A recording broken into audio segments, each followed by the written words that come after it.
the smell of grass and leather. There were days when we'd play too. We'd cross the lines when the sun would shine and make our dreams come true. I had a glove on my hand and a girl in the stands. She stole my heart like a hit and run. It seems the world was so much simpler back then. We was just out there for fun. I pray for someone to hold your hand, and baseball in the summer, someone to walk with you when this world grows cold. Baseball in the summer, baseball in the summer.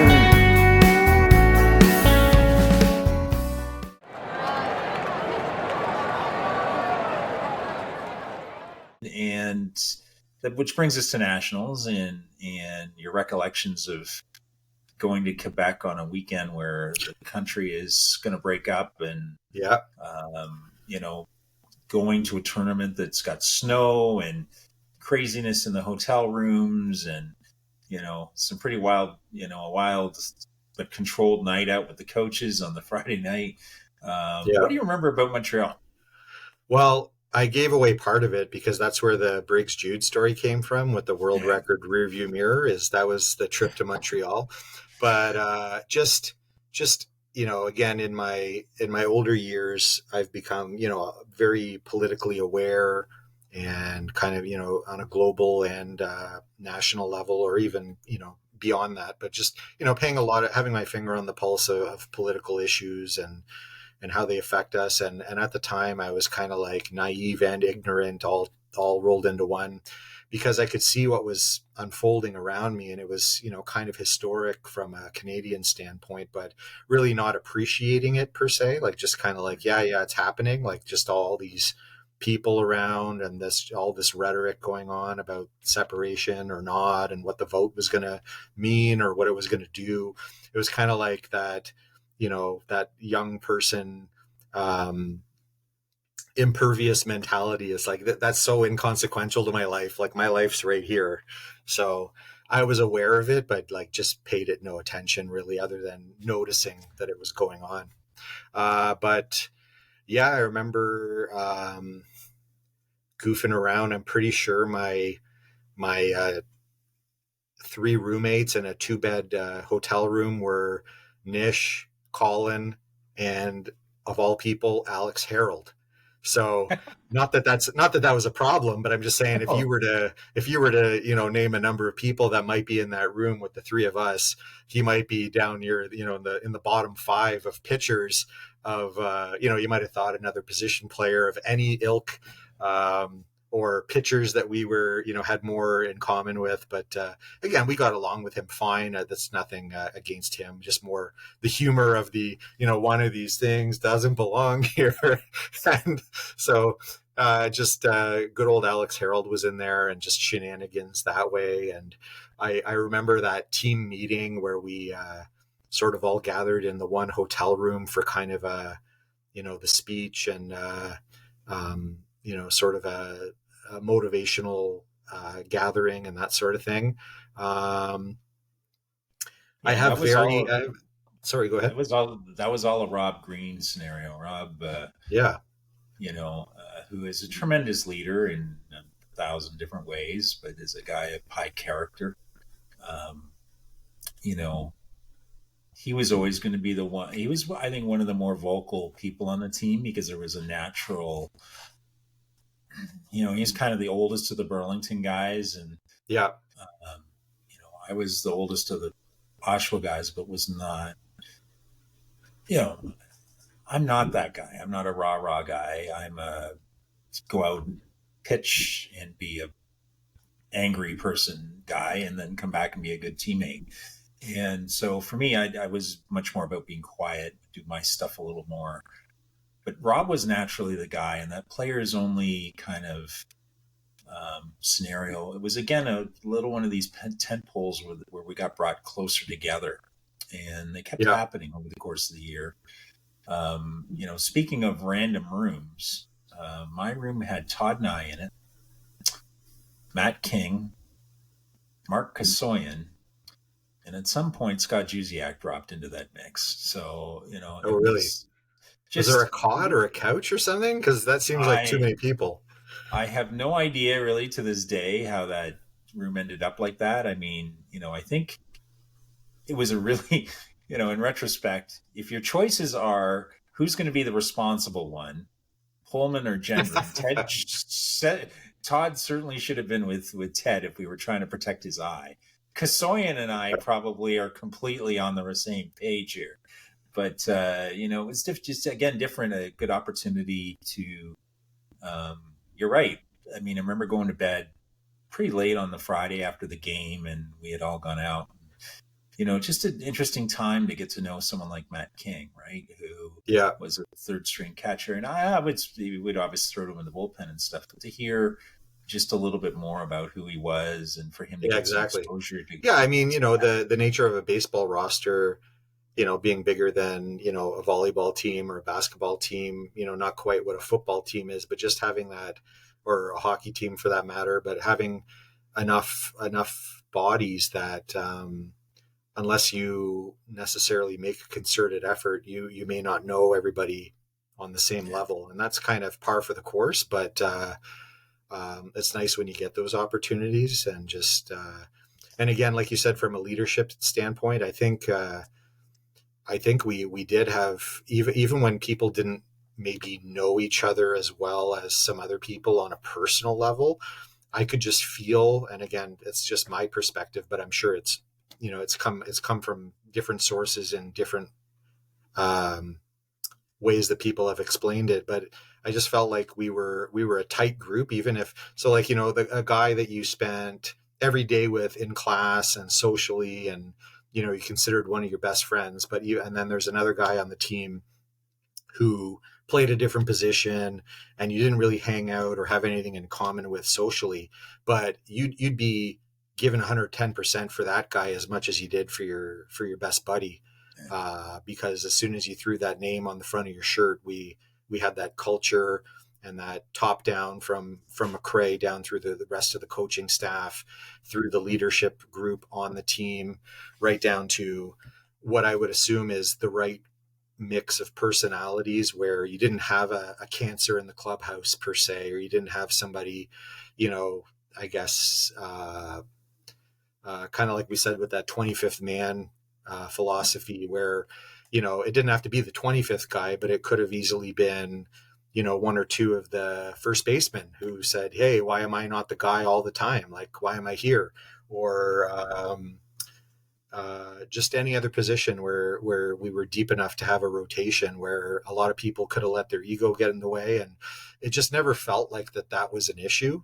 And it's refreshing to look back on that it wasn't an issue, because maybe you don't notice at the time, and it's one of those things like a good referee or a good umpire where you say, they're doing a great job by not noticing them. Like, they did a good job if they didn't come up. So that's the same thing here, is it didn't seem like anybody was popping up as being a negative influence. And now that you look back, I'm sure that's part of why we were really successful. Yeah, typically, and I played on, I don't know, 6-8 teams after Brock. Typically, the problems start on the pitching staff because mound time is hard to come by and people are jockeying for it all the time. And we never had that issue at Brock because I think one of the real blessings is that the core, the pitching staff were older guys. Okay, they were not, right. There was only really Vautour and Garden who were fresh, true freshmen. Everybody else had been at school for a bit. We had met each other in the indoor workouts. We'd spent some time together in the off season. There was a natural maturity level that's there with the position that typically has the most competitive or diva-ish tendencies in the pitching group. And so that was great.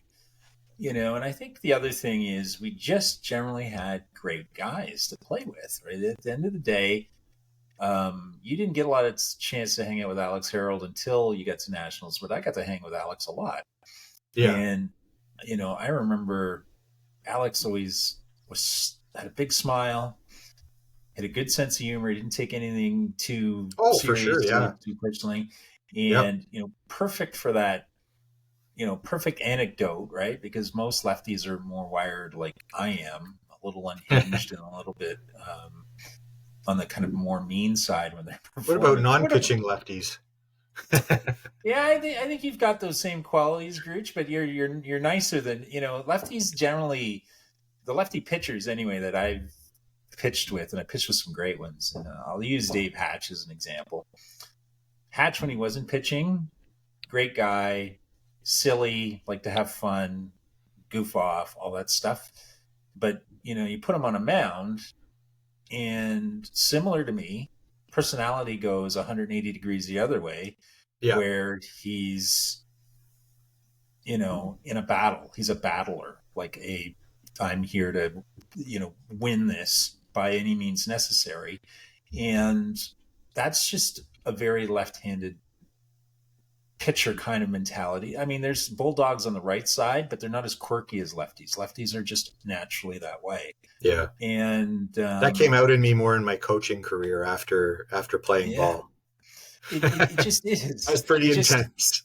Yeah, and there's a you're thinking with your right side of your brain, right? I don't know if people know about right-left brain theory, but you're abstract thinking. So when you do that, you're not logical because you're pulling things from here.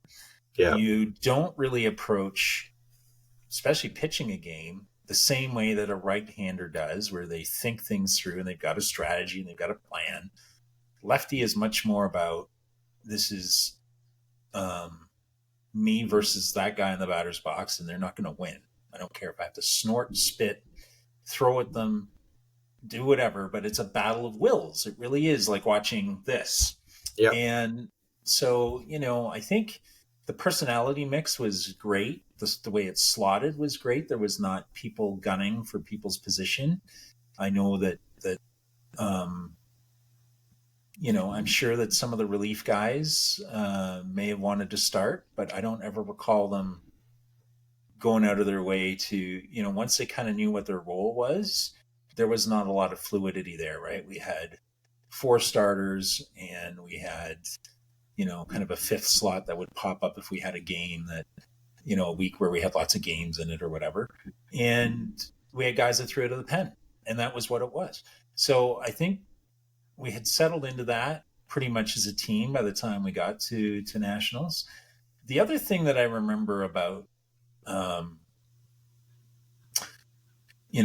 the whole experience of being there in Montreal, which is 30 years has really kind of helped us with, is that the other teams that we played, a bunch of them went on to win national championships in and around that era. So Laval, Dalhousie, McMaster was not at those championships, but McMaster won a couple of years later. McGill was the defending national champion. So the caliber of ball was really good, and it was hard to, it maybe got lost a little bit in the fact that the weather conditions were horrible, and they were. It really did dampen sort of the magnitude of the matchups or sort of the hype around what it should have been, because the weather really did play such a big factor. And I'll segue into the culminating moment for me, whether you remember this or not, but I had a very, very poor ending to nationals. I don't remember how much I don't know if I remember how much I played in games at nationals leading up to the championship final, but I didn't start the final, and I ended up being a desperation, lightning in a bottle move for McRae, because we were in extra innings, and I think we had a guy in scoring position with less than 2 outs, and I went up and I struck out on 3 straight pitches. I struck out on 3 straight pitches against their dominant lefty who was in the game.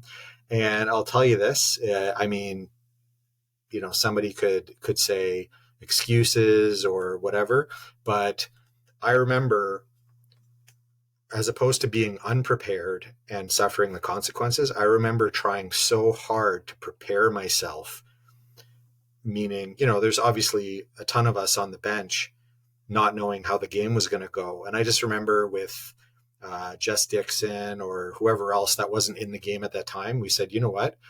I am so cold right now. And, we didn't have the equipment that they have now.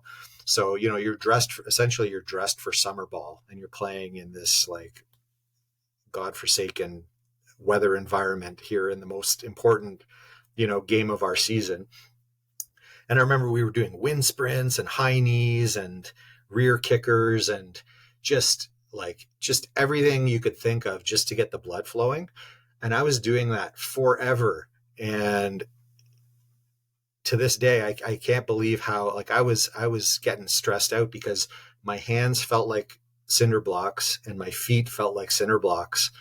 And like from a cold perspective, not from the weight, but, and I was panicking because I said, if he calls on me, I'm just not ready to perform at my best. And I was panicking, but I just kept trying to warm up. And sure enough, he's like, and again, I'm putting words in Coach McRae's mouth, but I obviously, not having played that much during the national tournament, it was essentially that. It's kind of like, well, Gruchy hit a rocket at the Durham tournament.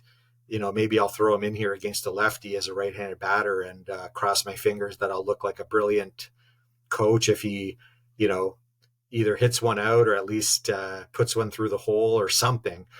And honestly, I remember going up there and just like, as much as you want to be focused and ready for the moment, like I said, I had tried so hard to warm up.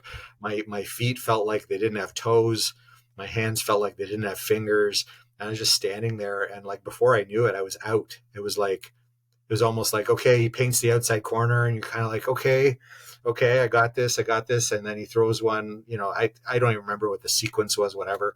But by the end of it, it's just like, it was like a blur, and I was out, and I felt so terrible because I had let Coach McRae down, right? Like didn't put it in play, didn't execute, call it whatever you want, but just an absolute.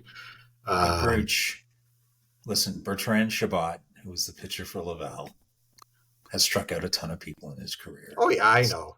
That's nothing. Don't worry. I don't need a podcast pick me up or anything. I'm just telling you. I'm telling you like it is, because if you're going to hop onto one of these and shoot the shit, it's nice to hear where things are coming from, because again, sure. I get the gears from the Nishes and the Collins. Oh, I know that Colin gives it to you all the time. Yeah. Oh yeah. But again, context is everything, and I'll take it because, it's kind of like a binary thing. It's like, did you get on base or get a hit, or did you not? Not, did you strike out, or did you do something other than strike out? No, I struck out. So, they'll ride me for that. But what pains me the most is not the outcome, but it was the fact that despite giving 110% to try and prepare myself to be ready, which I knew Coach McRae was asking of us and what I was asking of myself, I felt like the weather won the battle, and I just didn't know what to do. I mean, like, how many wind sprints or push-ups or anything can you do and still not feel warm enough to feel like you can swing a bat and be effective? But anyway, I digress, because it's just, now it's a story. In the moment, it's really tough, and it was a tough tournament. Yeah, the national final was tough on hitters for sure. You're seeing the team's best pitchers. It's colder than hell out, and I think the one saving grace for the hitters is that it was this aluminum bat era, although that hurts in the cold. And if there would be wood bats at that tournament at that time, the scores would have been 1-0 across the board. Oh, for sure. Because the pitching from our end and from the opponent's end was great. This wasn't good pitching. It was great pitching. Plant Yeah. and Shabbat for Laval, two of the top pitchers ever pitched in SEBA. On our end, between Rob, myself, Ebel, and Garten, we all threw great games that tournament, and and Titherington for McGill, and the two lefties for Toronto, Loretto and Lou. It's like, come on, like this is if you were to line up a top 20 or a top 30 pitchers in SEBA at that time, all of them would have pitched in that tournament. So it's easy for the batters to be hard on themselves. But the truth of the matter is that just the caliber of baseball in adverse conditions and quality of pitching was top notch. So, I have said long and hard that our championship ring for that team is not measured by winning a game against Laval. Whether we win it or whether we lose it, it's not the point. The point is that surviving the year, surviving those morning workout sprints that we had to do, surviving a lot of freshmen coming to university and living on their own for the first time and adding on to it such an intense schedule, dealing with coaches who had expectation of kids who were still finding their identities. All those things now translate into people's lives, and their championship rings have all been earned by this group by what they did after we came back from Montreal. So that brings me to you. Yeah. You're one of the few people that went on to play a second year. And tell me a little bit about the remainder of your Brock career. So I'll try to speed it up a bit. But again, kind of foggy in terms of details, but the overall was, I remember, or I think Colin clarified this for me because he's got a much better sort of Brock memory, detailed memory than I do. And he kind of mentions things, and then I kind of, oh yeah. I think I remember it working out that way. But I think it was put as a kind of a rule to say, if you don't participate in spring activities, you're not welcome back. Right. And what that ended up looking like, which we didn't really know at the time, because, and again, it's funny to hear, well, not funny, but it's interesting to hear, how did we get this group of, like high 20s of, in terms of numbers, performing baseball players on this roster who lost in extra innings in the championship game. How did we whittle that down to like 6 or 7 guys? It's kind of like, where did everybody go? And, it's just interesting to the, not where are they now, but more the, hey, where'd you go? Because there's everybody's got a story. And what it ended up being was, again, kind of our core friend group was myself, Colin, Nish, Dixon, Bottomley. But then you also had one pitcher, which was Ebel, and you had Fletch, the catcher. And outside of Ebel, I think all the rest of us at different times in the subsequent years lived together. Okay. So that was kind of more of a tight-knit thing too. And then Hoover, I think, was there. Again, Colin clarified this. He said he thinks Hoover had a cup of coffee with the spring stuff and then stopped coming. So then it was down to the guys I just mentioned. And I remember we used to call it the pool warm crew because the swimming pool at the Ath complex, you had that long open area between I guess Thistle and the Ath complex, and we wouldn't be dressed for the weather. We'd be dressed for like morning baseball, like 6:30 a.m. baseball. We'd have 8:30 a.m. class, and we would be doing this like race walk out in the open in freezing cold weather, and we'd all be saying pool warm, meaning that once we got to the doors of the pool, we'd be warm again. So we kind of call it kind of like the kindergarten club. We had the pool warm club, where it's like the half dozen guys who, was a roster pushing 30 of all these ball players, all of a sudden became a handful of guys who, for all intents and purposes, I think Colin might have mentioned this, but if we kind of brushed it off and kind of were selfish and saying, I'd rather sleep in or whatever, the team may not have continued, because Bob Davis and anybody else who had, an interest in whether or not the program should continue or not in terms of representing the school, it was kind of like, if we're giving you this gym time, albeit at a, like not a very great time of the day, like 6:30 to 8 or whatever it was.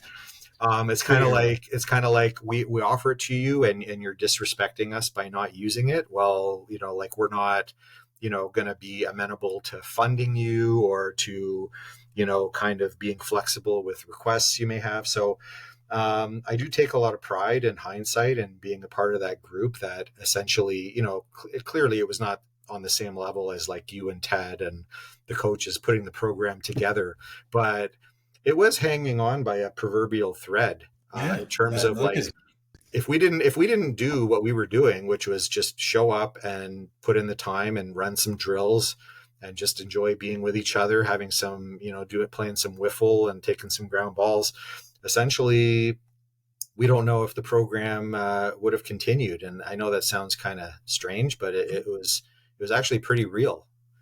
Yeah, I don't want to break my arm patting myself on the back. The truth of the matter is that, without you guys and without people like Jess and, and Lounsbury stepping up, the program would have ended after a year, because Ted and I got kind of summoned into Toronto because the league was not on good footing at that point. And, we managed to get a few things done. We hosted the Nationals in St. Catharines, which was great, because it was home turf for us. We knew how to get media coverage. There was TV coverage of the national final and a bunch of stuff. We put on the first game in the Skydome, and it was a doubleheader. And, it was fun to put some of our old teams into that mix. But we didn't really do a great job of what I would call handoff. We didn't do a proper job of sitting down with the coaches to figure out that Coach McRae was leaving and what the right succession plan was. Financially, there were some holes. There was roster difficulties a mile wide because of the imposition of spring. And, that caused a lot of people to graduate or to say, I can't, this is overwhelming for me, because you're dealing with the backlog of, you go through your first term and where are your marks, right? And that kind of stuff. So, no, there's not enough gratitude and not enough credit that I can generate, that I can put towards you guys for helping the program carry on. We won't dive into all of it, but tell me a little bit about your second year, because that seems to be a year that you feel you are at the height of your powers. Why do you think you were so, you had your best year in your second year? Well, it certainly wasn't because McRae left, because I do feel that, and I'm sure Coach Lounsbury can attest to this, and I think he did, is it made it maybe a little bit easier for him to take over. Because I know, again, we're naive players, and we're thinking, I'm not thinking at the time, Jeff's only a little bit older than us, and all of a sudden this has been not necessarily thrown on him, but you know what I mean? It's kind of like, oh my God, I guess I'm going to do this. And then all the pressure and expectations and whatever to sort of carry that on from what was accomplished in first year. So, as a player, I was kind of like naive to that and just, worrying, not appreciating it till later, as you would imagine. We're all, again, like you said, young kids kind of just trying to figure life out at the time. But so I was proud and happy to sort of bridge that gap to second year with the Pool Warm Club. And then we had a lot of pressure and expectations on us as a as a leadership group, because it changed over from, as you said, veteran guys based on age and experience and pedigree to kind of by default is the Pool Warm Club was the leadership group, because essentially we were the only people returning. So you had Ebel, you had Fletcher, you had Nish, Botts, Dixon, me, and Colin. So, I mean, on paper, a pretty good foundation, but holy cow, I mean, honestly, it was first year all over again in terms of filling a roster minus, what did we say, 7 guys? So, I mean, if you're carrying 25 guys, I mean, it's kind of a big deal to all of a sudden pluck 18 guys out of thin air. So I don't know what went into recruiting or sharing that burden, or again, I was just completely naive and I was just ready to come back and I guess build on the momentum of again, having that life path that brought me there and saying like, okay, I've been through that. And then Chris Peters from a first base standpoint didn't return. They started seeing Colin, as I mentioned, more of a DH role, which essentially just shaved it down to Jess and I. And at the time, again, we kind of knew from a role perspective that, I mean, I'd probably get the majority of the at-bats and playing time over Jess, but at the same time, he was on the team in a much different role because I could not throw on the catcher's equipment. I could not play a couple late innings at second or short or third. And I'm sure he could, like fill in the outfield if push came to shove. I don't think he was ever called on to do so, but his versatility was his strength, obviously. And we all know that, and his work behind the scenes. But so I kind of knew that rather than kind of resting on my laurels and thinking, oh, I've kind of got the first base job by default, it was kind of like, okay, let's really go ahead and run with this. So,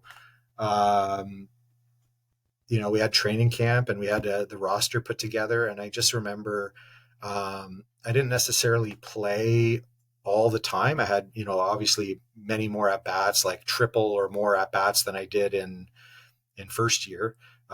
Which was in line with my expectations or my goals for myself. But again, I had a really good season defensively. And, there were a lot of highlight reel plays where, we turned to and I'd be doing this big stretch out to my left or my right, and just taking advantage of all that footwork that we don't see Vladdy Guerrero Jr. doing these days. And you think you're being paid millions of dollars. How do you not shift your back foot to the left corner of the bag and step towards the third baseman as he's throwing to you? We're just losing our minds over that stuff. So, just using all of that, Brock doing things the right way, playing really well defensively, picking just a lot of balls for putouts, and proudly had a good year offensively. Didn't hit any bombs, but I think together spring, because we did play some spring games that year as well. I think all things being said, I had about a 340 season.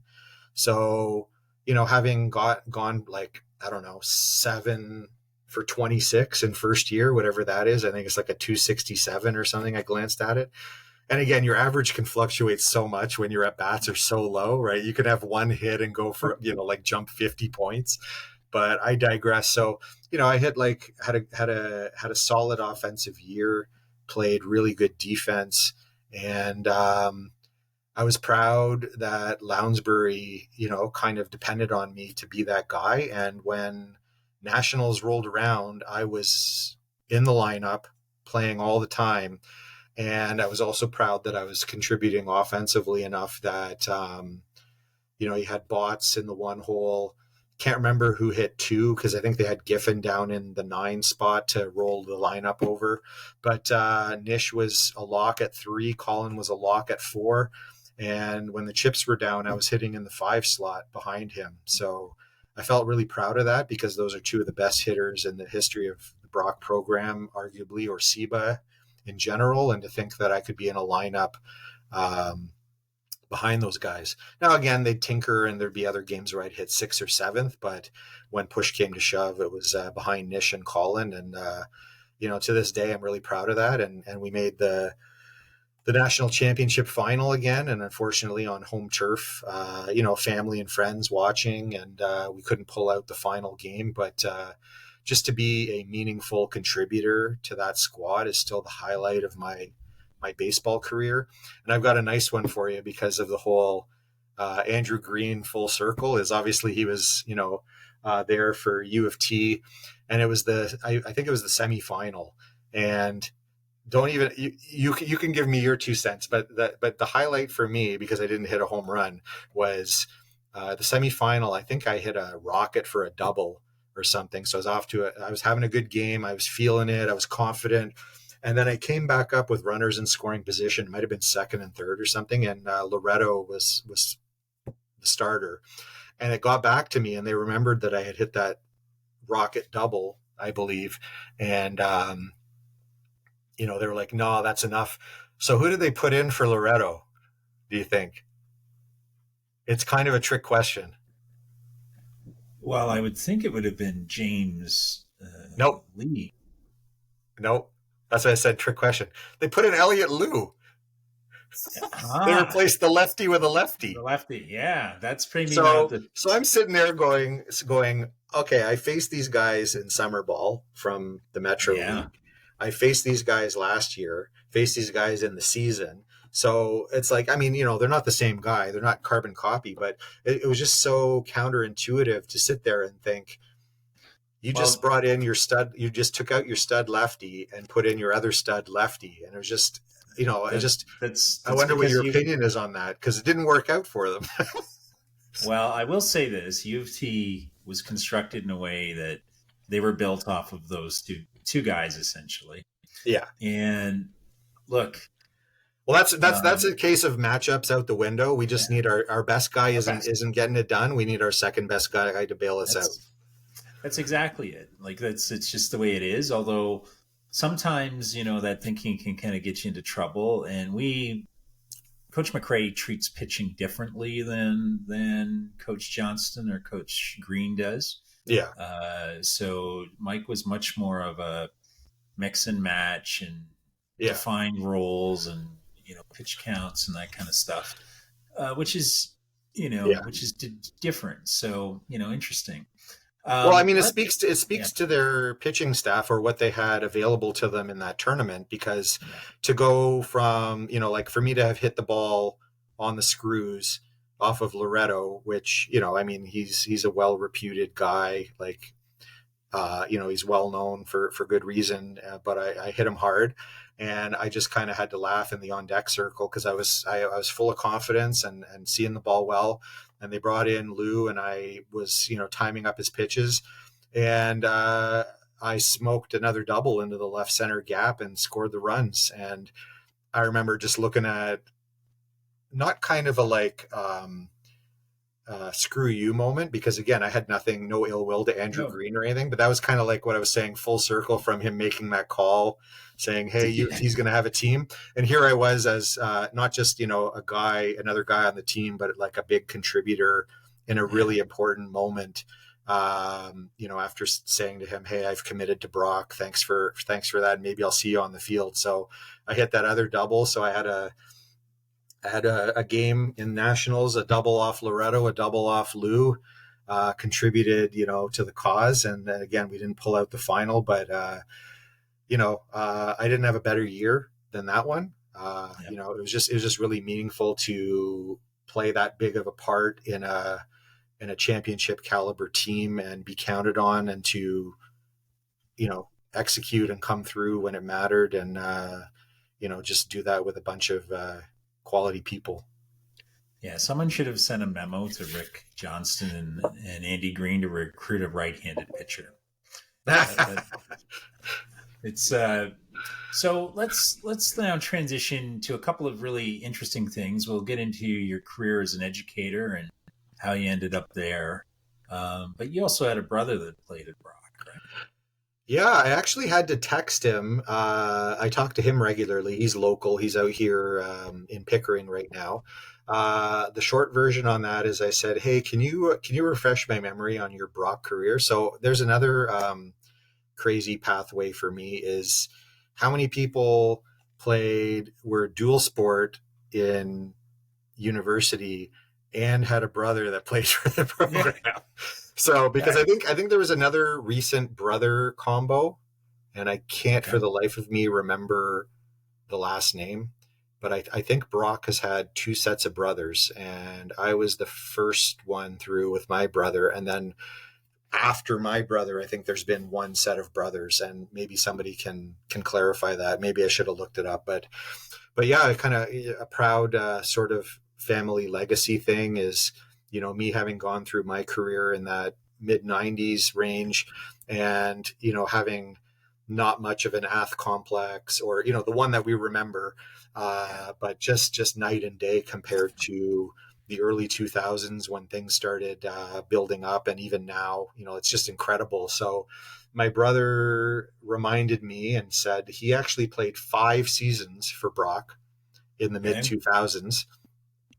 He said he was a part of the 2004 OUA championship team. He said he also mentioned that they lost 3 OUA finals. So I guess they were all ultra competitive teams, but could have had a dynasty sort of thing. And it turned out that, you're always there knocking on the door, and they pulled one out and had some other ones where they didn't. And I think later in his years, he was one of the team captains, which I'm proud of, because he obviously brought that character and leadership piece to the table. And I didn't ask him to clarify, but he also mentioned that further along, around 2013 or something, at a banquet, he was awarded the Kevin Hines Memorial Alumni Award. So he got some kind of award for I guess, keeping up with things, or maybe helping the program after having left as a player. So I'm pretty proud of that. That, for the short version is, he actually started ball the same year I did, but I started at age 12 and he was 4. So he started with, he actually had rookie ball out there in Scarborough, which was really cool, which was like the slow pitching machine in place of playing T-ball or having a coach underhanded to you. Was sort of the strike zone, consistent pitching machine that would pitch to you. And I thought that was the coolest thing in the world. So he got a really early start on, having a good experience. And, he played all the way through and worked his way up in Scarborough, and then made his way into, what is now the GTBL, or as we loved it, the Leaside Metro League. And he played for a couple different teams. He played for North York at one point.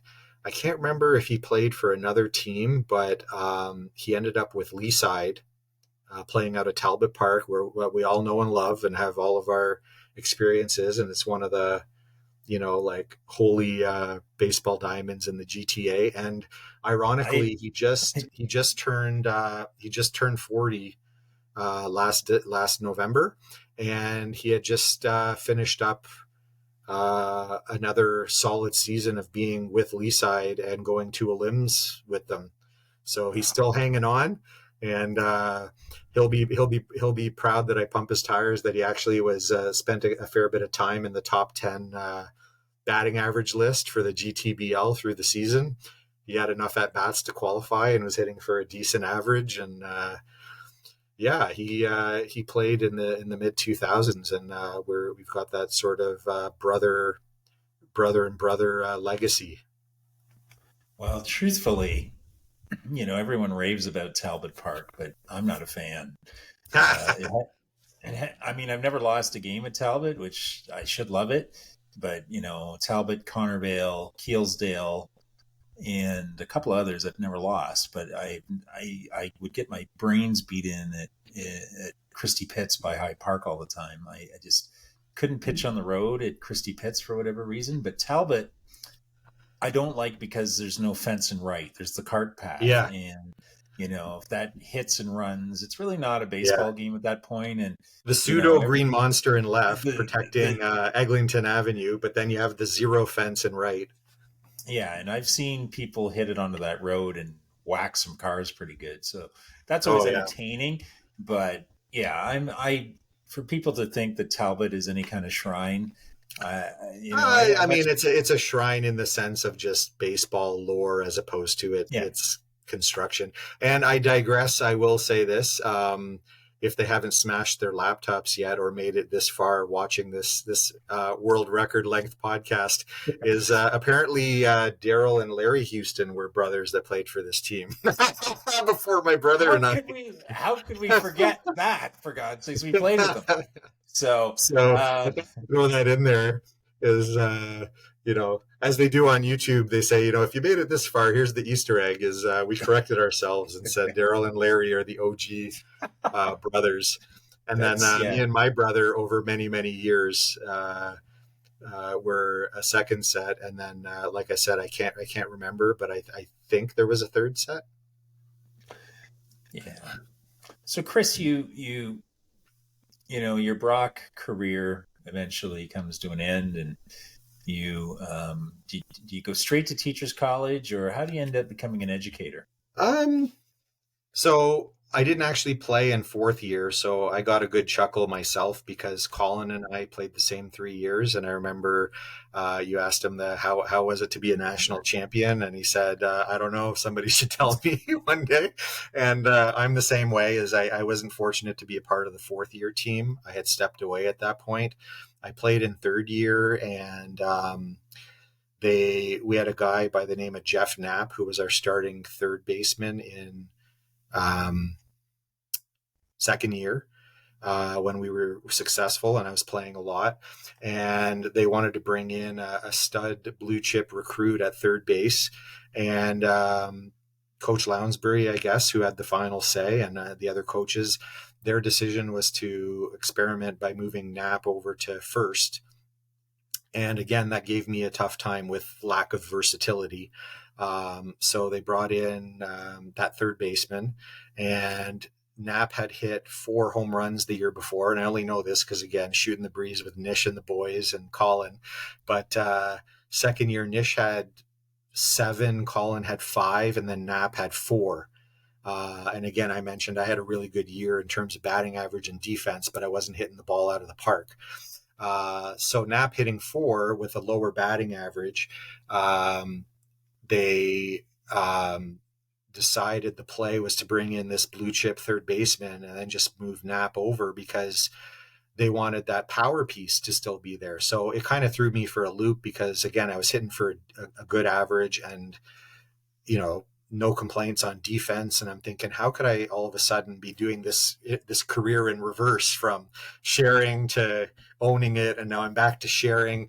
So I didn't get as much playing time as I wanted to in third year. And, that's the year where, I wasn't on the field when the chips were down. So I watched Reeson hit it out from the bench, and our season was over. And because he was the one who hit it out for Mac, was he not? Yeah. So I watched that go out from the bench.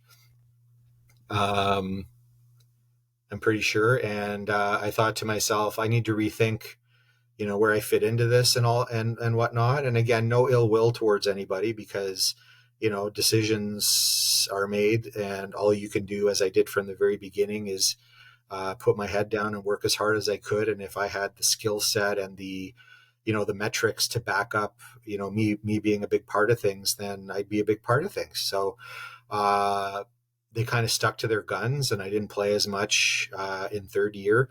And the funniest thing, well, I can say the word funny, but the strangest thing was I told Coach Lounsbury that I'd probably step away based on how things were trending and not come back in fourth year and not sort of be, maybe free up a roster spot if you want to look at it with a silver lining, because, if I was, again, sort of pigeonholed at first and I wasn't going to get the yeoman's work, then maybe they could, get another utility guy in or somebody who could contribute more. Ironically, I did get some outfield time that year. I forgot to mention that because they did try to get my bat in the lineup. So if Knapp was at first, there were a few games here and there where I played left field to have the short throw, Mike, the short throw. So if you can believe it, I did suit up in left field a few times for the Brock baseball Badgers.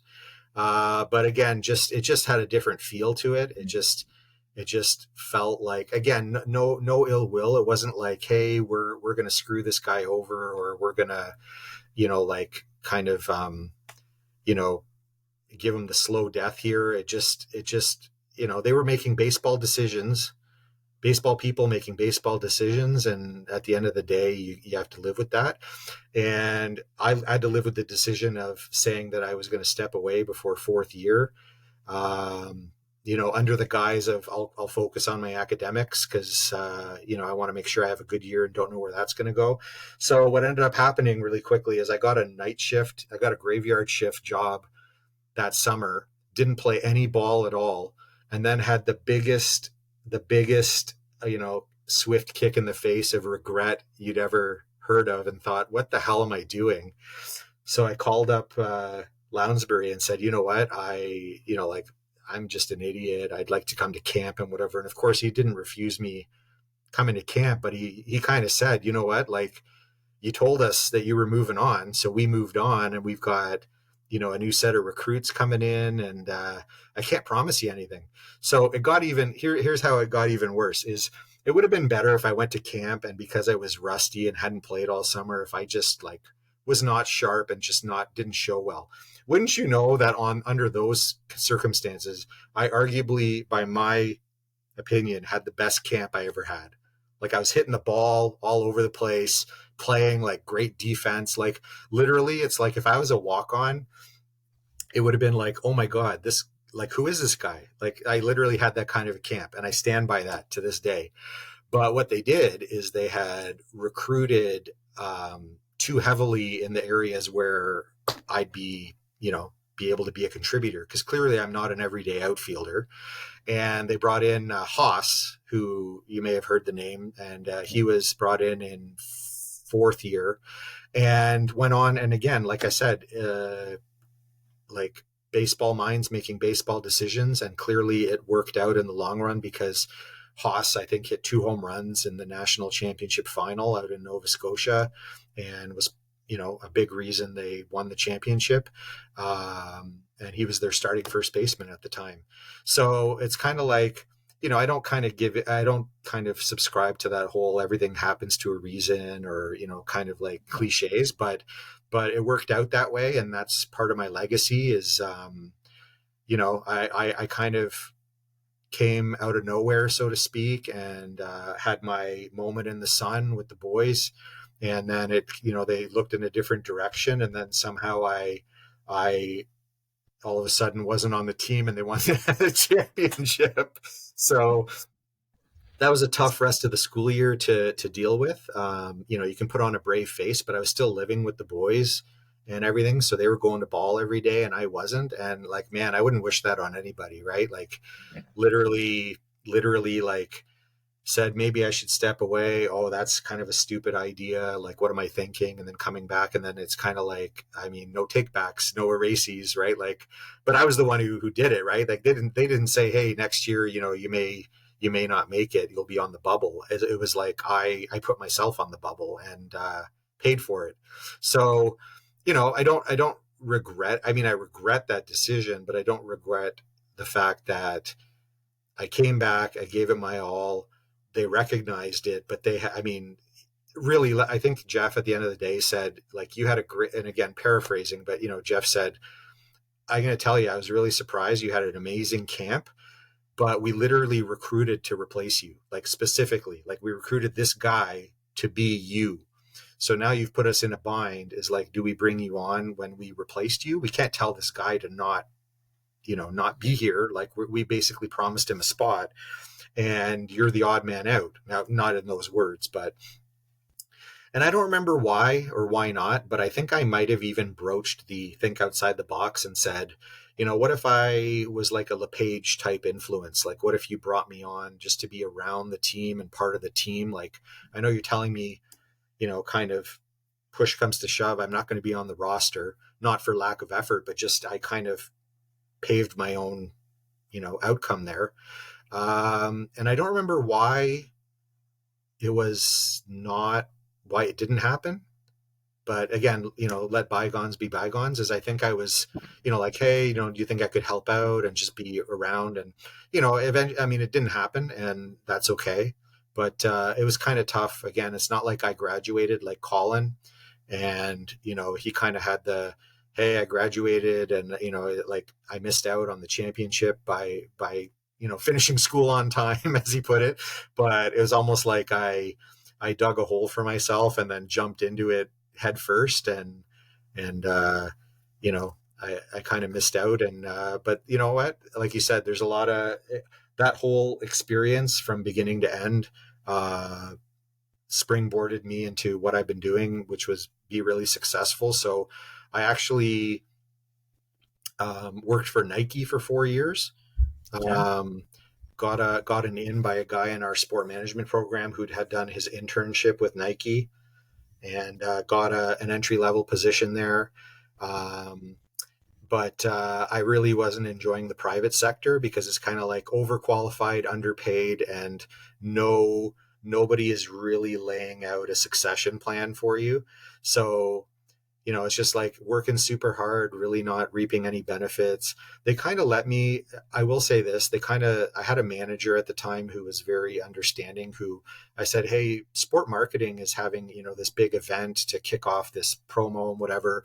Do you think I could literally like take the day and go be a part of that and soak it in, and then I can add it to my resume and stuff? And he actually said yes. Like, he was willing to pay me to not do my job, because he was kind of in favor of the, cross departmental experiences and helping your career. And, he liked me enough that he approved it. So, through all that, by the end of it, I was like, you know what?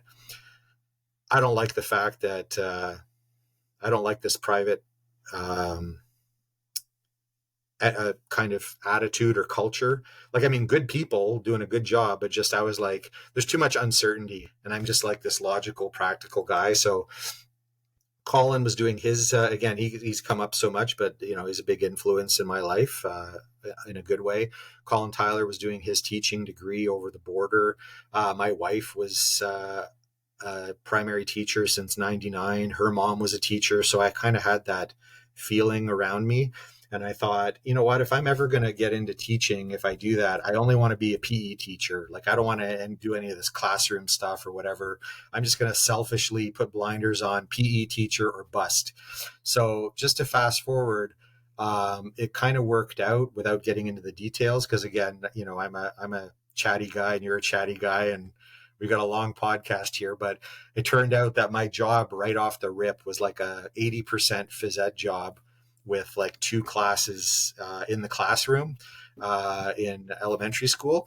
And I got that right off the rip. Whereas, tons of people have to work their way up or supply teach or do this and pay their dues. And anyway, there's a whole story to that, but I'll save it for another time. And did such a great job coaching and, like just organizing phys ed and activities for the kids and everything, that the next year came up and the principal said, you know what, you've been doing such a great job with that.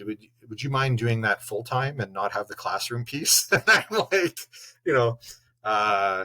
yeah, like, how fast can I say yes? So the rest is history. I was like a full health and PE teacher the rest of my career. And I use that kind of loosely in the past tense because unfortunately I got this condition that we talked about off rip. I got it in 10 days. It'll be the 10-year anniversary since the onset of the symptoms. Funny enough, it was from being too passionate and too dedicated at my job. And intense, because what I did was I had like bronchitis and sinusitis. And I remember parking in North Oshawa at a school, and I was getting out for like a Durham Public Regional basketball playoff game that I was about to coach. And honestly, I should have been in bed for like 3 straight days just to get healthy. And it was that type of mentality, like just push through, that a lot of us have or tend to have in their careers. It doesn't need to be PE and coaching. It could be business, could be entrepreneurship. And that lack of self-care ended up being the reason I got sick. Ironically, is you couldn't have known. It's just one of those one in a million random things where they say that what I have is a viral, originated from a viral source, but that they couldn't pinpoint, like, oh yeah, you said you were sick here. And then, March break happened. And then over March break, I had the onset of the symptoms. But it's like, if you tell me it's viral and you tell me you can't really pinpoint the source. How about when I was coughing up a lung before March break, with bronchitis and sinusitis, and still stubbornly coaching my teams and trying to, lead them to success. So that happened, and I was yo-yoing on and off of work for a little bit because I was scared of the unknown. Like, I didn't know anything. I thought long-term disability was, a no-no, not just from an integrity and an ego standpoint, but like, I just didn't know, like, is that going to make us sell our house and completely change our lifestyle? And, I wish there were a lot of different things in place that could explain things to people like me at the time, that there is a security and a stability to it if you manage to get through the absolute shit show of dealing with the insurance company and coming out the other end successful. So I tried to hang on by a thread, teaching and coaching, but I was just a shell of myself, and just fake it till you make it. It's like being a high functioning alcoholic. Like, you're just there, but you're not really there. You're pretending to be okay and not draw attention to yourself. But again, having that whole balance and that jiggly vision piece, it just was unsustainable. So whether I wanted to or not, I eventually pulled the plug. And then I don't wish it on anybody to have to fight the insurance company that they would have to deal with their employer to go on LTD. But mine was an absolute shit show. And it's a real war of attrition where they'll deny you until there's an angle where they absolutely know that it'll cost them money to continue denying you. So the good news is, after that fight from 2018, the last time I coached a volleyball game, won it with a team at a new school, a bunch of ragtag, like Bad News Bears, and we won a playoff game to move on to regionals. And I walked out of the gym, and that was the last day I ever was a gainfully employed phys ed teacher, not knowing it. So that was like November 1st, 2018. And I was not approved for ongoing LTD coverage until 2021.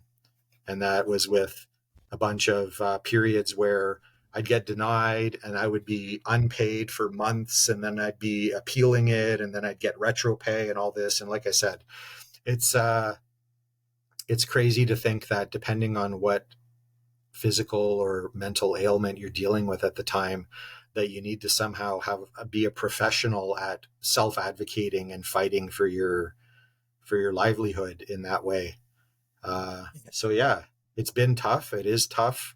A lot of disappointment in terms of missing my self identity, like ego and identity. Like, we're all like competitive athletes, so I transitioned that into being a successful coach and teacher, and was a part of so many different sports in the Durham Public Board, and it was just a real sense of community. Like, all the coaches and phys ed teachers were all a part of it, and I'd be at this tournament, that tournament, be at like half a dozen or more different track and field days at the Oshawa Civic every year, helping out with stuff, mentoring coaches, like just, having that self-identity. And then, being off, it's kind of stripped away. So like you said, it's about, like you said, that old school mentality of not getting checked, or, whether it be for colon cancer screening or for just a general checkup. It's important to stay on top of things, because for me, my love and passion and dedication to my job, coaching and teaching phys ed, made me run myself ragged to the point where something probably got in and, messed around, where if I was taking better care of myself, health wise and immune system wise, it probably wouldn't have happened. Oh, but Chris, you just to allay your fears of laying down the longest podcast in the history of mankind, we're going to split it into Yeah, two. In your case, so we'll have a part one and a part two, which will be amazing. yeah, Um, but you know what you have done is just transferred that passion and that love into being a involved dad, right? You have a couple of daughters that are in a family that are important to you, and talk about what it's like being that competitive athlete. But my experience with you is our daughters played against each other. Your daughter was playing in Durham right. West, and I have two daughters that both played rep hockey, and eventually one of them just got tired of losing to Durham West, and we came to Durham West and won a national final Yeah, at I was gonna Durham say High. congrats on the was that the SO Cup Yeah, where yeah, we they yeah, just and I she, saw the name and I thought no shit. oh yeah. So the hard part was like for many years she played in Clarington, and they would just be so close, and then the Durham West team would always win by one or two goals. So the girls hockey doesn't have the same rules and regulations as boys hockey. So you don't need to get releases from your home team Yeah, to switch. There's a lot of and also recruiting. the cohorts, the bigger cohorts that extend past your birth year. Yeah, there's 2-year cohorts. So it's interesting from that perspective. But I never failed to see you at a game, but you're very laid back, and obviously knowing what you were going through, there's reasons for that, but also the demeanor I think is important. Knowing that the one thing we can say is we will have seen, both of us, our share of crazy hockey parents who are there screaming and yelling and carrying on, and what they Yep. don't know is that their kids can't hear them. You can't hear your Yeah. parents on No, the I ice, know. and the ref can't hear you, and carrying on like that does nothing but embarrass your kid. Have you enjoyed following your daughter's careers, and where are they headed next? Are they off to Yeah, school yet? it's well, ironically, we're on our way to Clarington tonight uh, for a provincial playdown game, and I mentioned that we're on our way to Iroquois tomorrow night, and we were up at Del Park in Oshawa last night. So like Fast and Furious this time of year for playoff qualifiers and all that. But my older daughter, I've got an '04 and an '07. So my '04 daughter is in second year post secondary. She's at Guelph. Um, I don't know how much I've shared with her where Guelph is a negative in a dad's baseball sense, and it's a positive for her in a 2024 experience sense. Um, but she actually stepped away from hockey for post secondary, I Yeah. mean, just to be in post secondary and not really do the hockey thing, especially now that she's away. But ironically, she might pick it back up, which is pretty cool because she lives off campus in a house full of girls. And one of them is stepping away, and the new roommate that they kind of interviewed to come in plays out that way for Flamborough. And she actually went with that future roommate 2 days ago to her Flamborough game to meet the coach and kind of, settle in that she'd be invited and welcome to come out and be a part of next year's Flamborough team. So she might actually play rep hockey again uh, at that, whatever the age is um, above What are 18, like these? 19 and up, Yeah, intermediate, I think they call it. senior or intermediate, or like Yeah, they've so changed. so she might dust off the skates and enjoy some competitive hockey while being at school. And my younger one is still playing for Durham West here. And like I said, she was on the ice. You're not going to believe this. They hosted their tournament. It's always like Valentine's weekend. So they played, 2 Friday, 2 Saturday, and one on Sunday. They had Family Day Monday off, and then they proceeded to play 8 games in 9 days Oh, after the tournament. And now, right now, they're playing, three more back to back to back because it's just, yeah, it's crazy how they have these deadlines and now you have to cram everything in. Like, I was like, it's, they're trying to do well in their high school classes. And she's also a part of, different high school teams. And you're thinking, how on earth are you supposed to get all that done? Anyway, So yeah, still a proud hockey dad, and my at home daughter won't age out until she's done her grade 12 rep hockey season. So she's going to finish this year, go back probably to the same team for next year, and then we'll see what happens after that. Oh, exciting. And, obviously, Chris, you've also stayed connected to the Brock program. We're looking at a couple jerseys over your shoulders there. We're watching you wear a sweatshirt with the, I still can't believe That's the jacket. This is the jacket. That's like the bomber jacket. God, that has your number on your sleeve. It looks, and it's not the same blue. We were supposed to show up in the very deep royal blue, and they showed up in this very light blue, whatever you want to call it. And that was kind of funny at the time. But let's call it 1970s blue. That looks like you should be wearing like silly short shorts with it, and knee socks. Absolutely, it would be like my Halloween costume as a phys ed teacher, to be like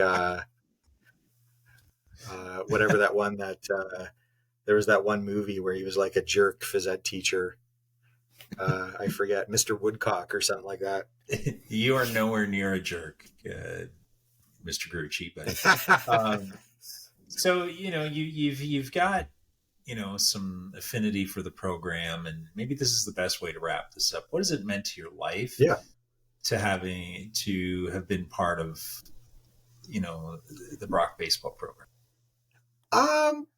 Again, I have like a little shelf with I've got a plaque board of the second year team, all posing at home plate at Mackenzie Park. I have a framed shot of me making a stretch play at first. A couple of little mini Brock Badger bats, the Badger bobblehead, and the ball from my brother. Little things like that, because it just represents such an important, impactful time in my life. Like the whole cliche of leaving home and reinventing yourself. Like I was a completely different person coming out of high school and that generalist year at U of T before coming to Brock, and it just afforded me that, not that things were bad before, but just the idea that it's like nobody knows me and I can just be a different version of myself. So there's kind of that life turning point, living away from home, managing your expenses. Long story short, also, as I met my wife there, I know a few people have. We lived off campus in second year in Thorold on Baxter Crescent. We lived at 4 Baxter. So there was like me, Bots, Nish, can't remember who else. Colin was always hanging around, even if he didn't live there. Dixon. So anyway, a cute blonde lived across the street at 4 Baxter Crescent, and I decided to say hi, and we kept in touch a little bit, started dating, and she's still hanging around here at my place in Ajax in 2024. So is she happy? Is she happy being Mrs. Maltese Falcon? Yeah. Wait till she hears that song. My God. Oh, it's the best. It's got to come from Pete's, though. It's got to come from the source. Yeah. But yeah, so just I've got all those roots. Again, my brother coming through the program, or just even, like I said, that really winding road, which is why this podcast is so long and is going to be split up, is just, I don't know. I've got kind of what I hope is an interesting story, and has a lot of 6 degrees of different people. And, I don't think even some of my closest friends from the team or otherwise necessarily know all of the different things that I've unpacked in the podcast. So I think it's really kind of cool that way, as an opportunity to just lay it all out, even if it takes 3 hours. but yeah, just the idea of getting away, reinventing myself. I forgot to mention my high school was in North York and I lived in Scarborough. It was a very commuter. So you got yellow bused there at the younger ages, and then eventually they just gave you these big sheets of TTC tickets, to make your own way. So I was going like an hour each way on the bus from Scarborough up to like where York Mills Collegiate is on York Mills west of Leslie before Bayview is where I went to high school.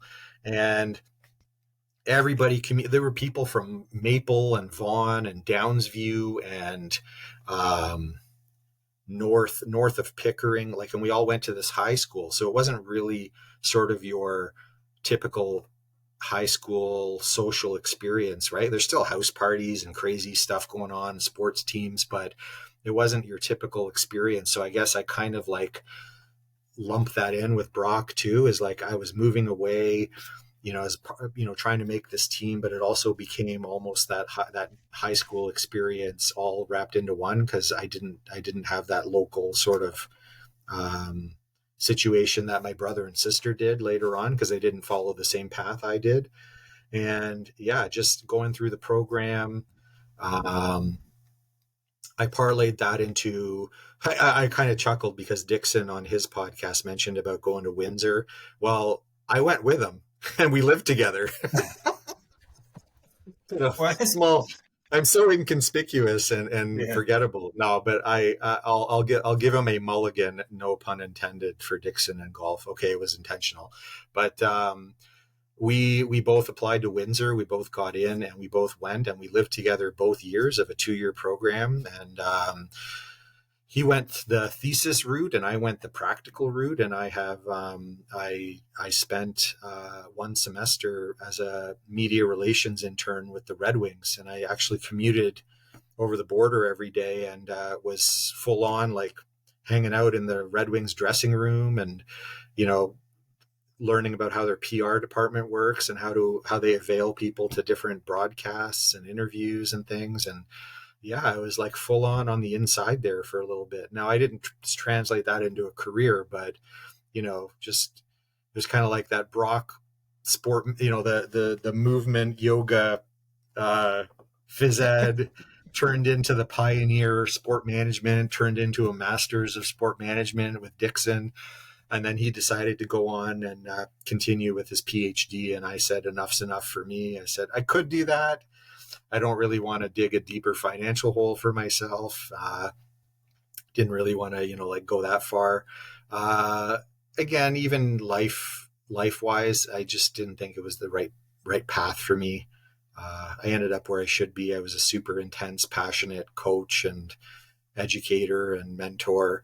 And I definitely obviously wouldn't have had those experiences if I kept going. And I didn't want to just keep going just because I could. It's like, hey, I got, I went for it and I got it, but now I don't really want to do anything with it. So Brock is at the crux and the center, and everything about it is, nothing but the best. And to cap it all off, as you said, is where we ended up, and what we ended up going on to do was really the legacy of the program. And I was really proud to be a part of the first group and to be part of that hanging on by a thread group that strung it over to second year. And then, the program was able to settle in and do some great things for many years. Yeah.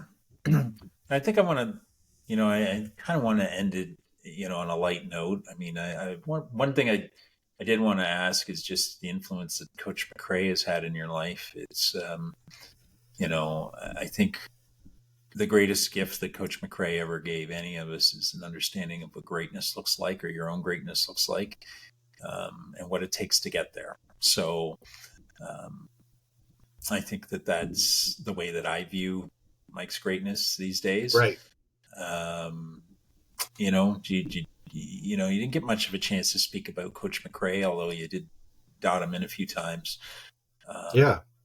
Did you have anything that you would say to him after probably, maybe in your case, maybe it was 10 or 15 years ago, the last time you saw him, but I honestly, I can't recall, but definitely I'll say this, and it kind of parallels, like I said, about the legacy of parlaying that into my career and my philosophy of doing things. So I don't think after him leaving, other than being one of the core guys in second year to make sure the program and his impact and his philosophy and his way of doing things, as much as Coach Lounsbury would have wanted to continue that and then slowly chip away at his own, methods and philosophies. The easiest thing for us to fall back on was Coach McRae, because he had just literally done, all of first year. So for that core group that I was a part of to turn it over to second year, we felt a great sense of responsibility to keep that tone and culture and temperament in play. And it really caught on well, because again, as much as there's so many moving parts in like a big ball club, with the coaching staff and not just the head coach, but again, for us to be a core group of like 5 to 7 guys, it was really important that we were saying the right things and doing things the right way, because to bring in 18 guys, they could have easily been the inmates run the asylum, where you had 18 guys doing things, maybe not the right way or not seeing eye to eye with us. And we just did it in sort of that military style where, McRae laid out the plan, and even in his absence, we were able to execute the plan. And that was like keeping the highest standard of attitude and effort and execution and everything. So again, that's something else I'm proud of, is to be able to afford Coach Lounsbury the opportunity to get settled in, because I think we as players were able to contribute that way. And beyond that, even if I don't, maybe reflect and think of Coach McRae specifically, I know that my successes in my career, whether they're from a phys ed teaching standpoint or a coaching standpoint, because I coached, basketball, volleyball, track and field, cross country, like just, like all the core sports that are out there. And, always kind of maybe doing it in the McRae style, firm but fair, hard when you need to be, but a good listener when you need to be, and just, maybe not ever thinking of his name or his likeness when I was doing those things, but knowing, probably now reflecting back, that that's where it came from, because there was no other influence in my life. Like I said, my dad wasn't a big sports guy. I didn't really have any other coaches along the way. I did have one volleyball coach who was like Coach McRae for rep volleyball. He was like a Olympic Canadian beach volleyball player, and he was a super intense guy as well, and it was very demanding. And so they were two peas in a pod. So I'll give him a little bit of credit too. But yeah, just the way I think I kind of embraced that mentality, and obviously, you put your own spin on things, but that's probably the root of it. Super cool, Chris. All right. One last question. Record. Are we challenging anybody to beat this, or we're saying no, thank you? I don't know about that, but here's the obvious question. Since you were a dancing fool, nicknamed the Maltese Falcon, tell me what your favorite song to dance to was at a good Isaacs or Smart Alex night. Come on now. There were a few of those in there, right? I remember going multiple places with you guys, and I think I told the story of Front 54 where there was a brawl over a girl getting hit over the head. Well, that's probably where it would happen, because again, I was really into the, like the electronic dance music stuff. I wasn't really like a rock and roll guy or a country guy. I have a broader taste of music now, but if we were going out, it needed to be where they were playing that stuff. I actually ended up, I worked security at Isaacs for 2 or 3 years after first year. So I didn't really have to dance. I just had to stand there and inhale smoke for a number of hours while I shot the breeze with friends who were there drinking. So that was fun. But no, it would most likely be Front 54. And honestly, I can't pinpoint one song because there's too many good ones. But I challenge anybody. Here's a nice way to get out of that. Is I challenge anybody to an electronic dance music, like name that tune, where you only play like the first 5-10 seconds. I will probably be the Brock all-time champion of that. All right, this sounds like something that needs to be done in person in about 8 months' time. But Nice. Chris Gruchy, amazing to get caught up. All the best in terms of your health. And I know, having two daughters who are now both in university, what it's like having daughters. So that usually involves some form of, man, do I ever need a boys' weekend or something at a certain point? There comes that. Yeah. You know, I Well, know I have a wife, I've got two daughters, and I got two female cats. So that's the old. You're outvoted, yeah. baby. Oh, And then you've also got Colin Tyler in your life, so that counts as number oh 6. Oh yeah, he's gonna love that one. drama queen. So listen, we'll see you soon. Thanks for this, and you know, thanks for being such a pillar of the foundation that makes Brock what it is. So appreciate Yeah, it. no, thank you. I mean, there were, it's greater than the sum of its parts, and anything else you want to throw at that. But thanks to you and Ted and all the coaches, and there's a lot of unsung heroes, and hopefully, even though this pod has been super long, like I said, hopefully, there's a lot of interesting, I didn't know that before kind of moments, and that's what these are for, is, you kind of know a guy at face value, and you can deconstruct it and, come out the other side better for it. The magic of editing is we'll put two of them that are still a lot less listening duress than Colin's 2 hours and 18 minutes. I'll probably get off and tell him right away, and I'll say, guess how long it was total, and he'll be like, oh, that's classic, you're so talkative. And I'm like, yeah, sue me. All right. Thanks, Grooch. Thanks, Mike.